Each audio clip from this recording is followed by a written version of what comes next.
ইবলিশ বা শয়তান কে ছিল? আসলে কি সে জিন ছিল নাকি ফেরেশতা? অনেকে ছোটবেলায় শুনেছেন ইবলিশ ফেরেশতাদের সর্দার ছিল, কিন্তু ইসলামিক আকীদা মতে এটা ভুল। কারণ ফেরেশতারা নূর বা আলো দিয়ে তৈরি, তারা কখনোই আল্লাহর অবাধ্য হতে পারে না, তাদের পাপ করার ক্ষমতা নেই।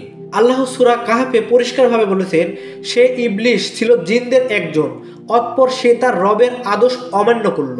তাহলে সে ফেরেশতাদের সাথে কেন ছিল? কারণ সে ছিল একসময় বড় ইবাদতকারী।